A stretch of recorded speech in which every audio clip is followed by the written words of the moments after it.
Daya sprout benih selada rendah, jangan dibuang, coba dulu deh metode semai ini.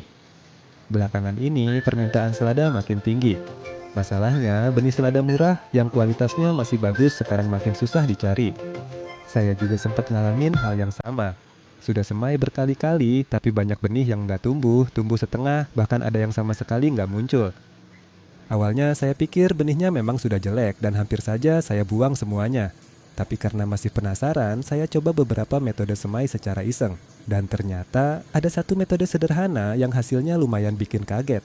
Daya kecambah benih yang tadinya jelek bisa meningkat jauh lebih bagus dibanding sebelumnya. Di video ini, saya akan tunjukkan step by step cara semainya secara sederhana dan mudah dipraktikan. Kalau kalian juga lagi ngalamin masalah benih selada susah sprout, coba tonton sampai habis dan jangan di skip supaya nggak ada langkah penting yang terlewat. Sebelum masuk ke tutorialnya, kita siapkan dulu alat dan bahannya. Pertama, siapkan nampan semai yang bersih. Kedua, siapkan media tanam. Di sini saya menggunakan rock wool yang sudah dipotong-potong sebelumnya. Ketiga, siapkan benih. Saya menggunakan benih selada Batavia non-pills yang harganya cukup murah. Keempat, siapkan lidi dan wadah benih. Bisa pakai alat apa saja yang serupa. Kelima, siapkan sprayer atau semprotan. Dan keenam, siapkan ridomil. Kalau mau hasil lebih maksimal, bisa ditambah sedikit asam amino dan giberelin. Lanjut ke proses semai. Kita susun dulu potongan rock wool ke dalam nampan semai. Di sini saya menggunakan rock wool lokal. Bukan rock wool mahal khusus hidroponik. Jadi posisi rock woolnya jangan sampai terbalik. Posisikan sedikit miring supaya nanti setelah berkecambah akar tanaman lebih mudah menembus ke bawah. Kenapa saya memilih rock wool lokal ini? Selain lebih murah, ternyata dalam satu slab kita bisa mendapatkan lebih banyak lubang tanam dibanding rock wool khusus hidroponik. Cara pakainya juga cukup mudah, dipotong gampang, dan masih sangat layak dipakai untuk hidroponik. Memang sedikit gatal kalau kena kulit, tapi masih aman dan tidak masalah. Menurut saya, apapun media tanamnya, yang penting nyaman dipakai dan tetap bisa menghasilkan tanaman yang bagus. Selanjutnya, kita buat larutan semprot. Saya menggunakan gelas ukur dan sprayer ukuran 2 liter. Masukkan sedikit ridomil ke dalam gelas ukur, jangan terlalu banyak ya. Tambahkan sedikit air, lalu aduk sampai larut.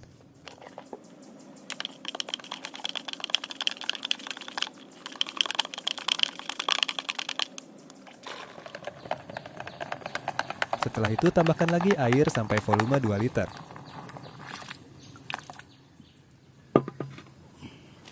Kalau larutannya sudah tercampur sempurna, pindahkan ke dalam sprayer dengan hati-hati.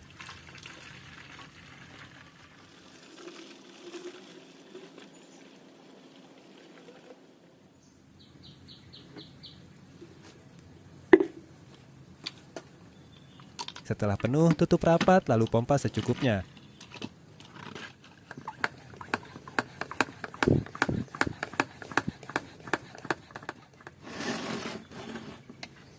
Kemudian semprotkan ke media tanam secara merata.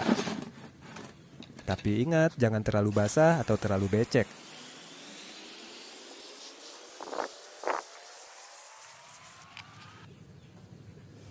Lanjut, kita buat lubang pada rock wool menggunakan lidi atau alat sejenis. Usahakan lubangnya sedikit memanjang mengikuti bentuk benih. Dan jangan terlalu dalam karena bisa menyebabkan benih gagal berkecambah. Pelan-pelan saja, jangan sampai salah tusuk, hehe. Kalau semua lubang sudah selesai dibuat, sekarang kita siapkan benihnya. Masukkan benih ke dalam lubang rock wool menggunakan ujung lidi yang sudah dibasahi sebelumnya. Posisikan benih memanjang mengikuti bentuk lubangnya, supaya saat mulai berkecambah tidak terhalang. Lakukan dengan santai dan hati-hati. Saya malah lebih suka proses semai sambil ngopi biar lebih rileks dan fokus, hehe. Kalau semua benih sudah masuk, cek kembali apakah masih ada lubang yang kosong. Kalau sudah aman, kita lanjut ke tahap berikutnya. Nah, sekarang kita masuk ke tahap akhir proses semai. Setelah semua benih tersimpan, semprot lagi menggunakan larutan ridomil tadi. Kenapa saya pakai ridomil? Karena dari pengalaman saya, semaian jadi lebih tahan terhadap serangan penyakit cendawan seperti busuk akar dan busuk batang. Bisa dibilang seperti seed dressing, atau anggap saja vaksin buat tanaman, hehe. Saya sendiri sudah lebih dari 2 tahun memakai Ridomil dan hasilnya cukup memuaskan, terutama untuk tanaman bayam yang biasanya lebih sensitif terhadap penyakit cendawan. Nah, sekarang kita masuk ke bagian paling penting. Ini yang jadi pembanding hasilnya. Biasanya setelah semai, saya selalu menutup semaian menggunakan plastik hitam selama 48 jam. Tapi seringkali hasilnya kurang bagus, banyak benih yang gagal tumbuh atau telat berkecambah. Sampai akhirnya saya coba eksperimen sederhana. Satu nampan tetap saya tutup plastik hitam, sedangkan satu nampan lagi langsung saya simpan di meja semai. Meja semai ini menggunakan tandon yang sama dengan meja peremajaan, dan air dalam tandon sudah berisi nutrisi dengan setting sekitar 800 sampai 1000 ppm. Artinya, semaian langsung mendapatkan aliran air bernutrisi sejak awal. Dan ternyata hasilnya cukup mengejutkan. Daya kecambahnya jauh lebih bagus dibanding semaian yang ditutup plastik hitam. Sejak saat itu sampai sekarang saya lebih sering langsung menyimpan semaian di meja semai bernutrisi. Tapi ada satu hal penting yang harus dijaga. Atur aliran air sekitar 1 sampai 2 tetes per detik saja. Jangan terlalu deras supaya media tidak terlalu becek yang bisa menyebabkan benih membusuk. Kalau mau hasil lebih maksimal lagi, teman-teman bisa coba tambahkan sedikit asam amino dan giberelin untuk membantu mempercepat perkecambahan. Tapi hati-hati dengan dosisnya. Kalau overdosis, semaian bisa kutilang dan lemas. Itulah metode semai yang saya pakai sampai sekarang. Mudah-mudahan metode ini juga cocok dan bisa membantu teman-teman yang sedang mengalami masalah benih susah sprout. Dan ini hasilnya usia 7 hari setelah semai. Memang masih ada beberapa yang belum pecah benih, tapi biasanya nanti akan menyusul. Oke, saya adalah petani hidroponik yang berada di dataran rendah dengan cuaca yang cukup panas. Di video-video berikutnya, saya akan berbagi sedikit edukasi dan tips seputar masalah serta solusi hidroponik di dataran rendah. Tentunya semua yang saya bagikan berasal dari pengalaman nyata di lapangan selama beberapa tahun ini, bukan sekadar teori.